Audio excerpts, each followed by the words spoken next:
안녕하세요. 작가와 문학에 대해 소개하는 써니제입니다. 유익하시다면 구독과 좋아요 눌러주세요. 오늘의 문학은 거타지입니다. 신라 제51대 임금인 진성여왕 때는 나라가 어지러웠습니다. 특히 곳곳에서 도적대가 일어났는데 도적대 두목 가운데는 견훤과 궁예가 있었습니다. 견훤과 궁예는 힘을 길러 각각 후백제와 후고구려를 세웠습니다. 신라 땅이 신라, 후백제, 후고구려 이렇게 세 나라로 다시 나뉘게 된 것입니다. 어느 날 진성여왕은 막내 아들인 양패를 당나라에 보내게 됐습니다. 그런데 당나라로 가는 백기를 후백제 군사들이 막고 있었습니다. 그래서 호위 궁수 50여 명을 딸려 보내기로 했는데 호위 궁수 가운데는 거타지도 있었습니다. 거타지는 활을 잘 쏘기로 이름이 높은 궁수였습니다. 배가 곡도라는 섬에 닿았을 때 비바람이 몰아치고 파도가 거세지더니 더 이상 앞으로 나아갈 수 없는 지경이 되었습니다. 그렇게 열흘이 지나자 양패는 점쟁이를 불렀습니다. 요즘 뱃길이 좋을 때인데 이렇게 몇 날 며칠 비바람이 몰아치니 이상하구나. 무슨 일인지 알아보거라. 이 섬엔 신지라는 연못이 있습니다. 귀신이 사는 연못이온데 그곳에서 제사를 지내보십시오. 양패는 제사상을 차리고 당나라로 가는 백기를 열어주십사 기도를 올렸습니다. 그때 연못물이 출렁이더니 소용돌이가 치기 시작했습니다. 그러더니 커다란 물기둥이 솟구쳐 올랐습니다. 그날 밤 양패는 잠을 이루지 못했습니다. 도대체 연못에서 물기둥이 솟아오른 건 무슨 뜻인지 알 수가 없었기 때문입니다. 새벽녘 잠이 든 양패는 꿈을 꾸었는데 수염이 허연 노인이 나타나 이 섬에 활을 잘 쏘는 일을 하나 남겨두시오. 그럼 당나라로 가는 백길이 열릴 것이오. 다음 날 아침 양패는 궁수들을 불러 꿈 이야기를 했습니다. 자신의 이름을 새긴 나무 조각을 물에 넣어보세. 가라앉는 나무 조각이 있다면 그 임자가 남는 게 어떻겠나. 곧 궁수들의 이름이 쓰여진 나무 조각이 준비되었습니다. 나무 조각들을 물에 넣자 모두 둥둥 떠올랐습니다. 하지만 딱 한 조각, 거타지의 이름이 쓰인 나무 조각은 물에 가라앉지 않았습니다. 거타지가 섬에 남기로 정해지자 비바람은 거짓말처럼 그쳤습니다.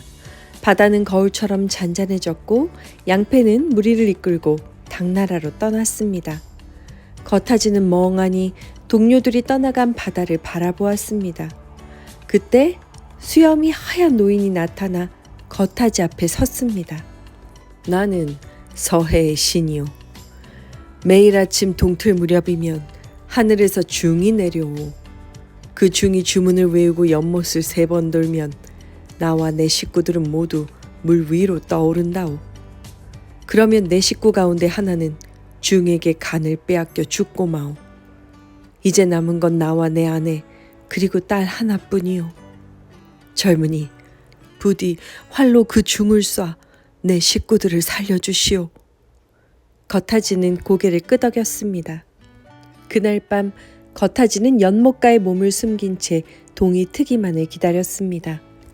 동쪽 하늘이 밝아오기 시작할 때 정말 하늘에서 중이 하나 내려왔습니다.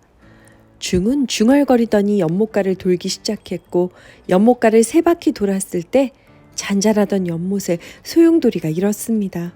그러더니 물기둥이 쑥 솟아올랐는데 순간 거타지는 눈이 둥그레졌습니다. 연못에서 솟아오른 건 물기둥이 아닌 용이었습니다. 중은 킬킬거리며 용에게 다가가 오늘은 늙은 용의 간을 먹을 차례로구나 라고 말했습니다. 그때 거타지가 벌떡 일어나 화살을 쏘았고 화살은 중의 가슴 한복판을 꿰뚫었습니다. 중은 그 자리에 거꾸러졌지요. 거타지는 중을 향해 달려갔습니다. 그런데 그곳에 가보니 중은 온데간데 없었습니다. 그 대신 커다란 여우 한 마리가 피를 토한 채 쓰러져 있었습니다. 내가 쏜 곳은 분명 중이었는데. 그렇소. 내 간을 빼먹으려던 건 사람이 아니었소. 고맙소 젊은이. 덕분에 우리가 살 수 있었소. 이 아이가 바로 내 딸이요. 내 딸 목숨을 구한 것도 젊은이니 내 딸을 아내로 맞이하는 것이 어떻겠소? 감사합니다, 장인어른. 거타지는 곧 섬을 떠날 채비를 했습니다. 너도 네 남편을 따라가거라. 딸이 고개를 끄덕이는 순간 딸은 한 송이의 꽃으로 변했습니다. 노인은 꽃을 거타지의 품속에 넣어주었습니다. 그리고는 바다를 보며 뭔가 중얼거렸습니다. 그러자 바다가 소용돌이 치더니 커다란 용 2마리가 나타났습니다. 너희가 내 사위를 호위하거라. 섬을 떠난 거타지는 곧 무리를 만났습니다. 양패를 비롯한 모든 사람들은 깜짝 놀랐지요. 서해신의 사위가 되다니. 사람들은 부러운 듯 거타지를 바라봤습니다. 거타지가 배에 올라타자 용은 그 뒤를 따랐습니다. 양패 무리는 거타지 덕에 용의 호의를 받으며 당나라로 들어갔습니다. 그러자 당나라 황제가 잔치를 베풀었답니다. 신라의 사신은 참으로 비상한 사람이구나. 당나라는 신라가 망해가는 나라라며 우습게 보았습니다. 그러나 더 이상 그럴 수가 없었지요. 서해신의 사위가 사는 나라를, 용이 사신을 호위해오는 나라를 어떻게 우습게 볼까요? 그 뒤 거타지는 신라로 돌아와 고이고이 품고 있던 꽃을 품속에서 꺼냈습니다. 그러자 꽃은 다시 서해신의 딸로 변했고 거타지는 알콩달콩 행복하게 살았답니다.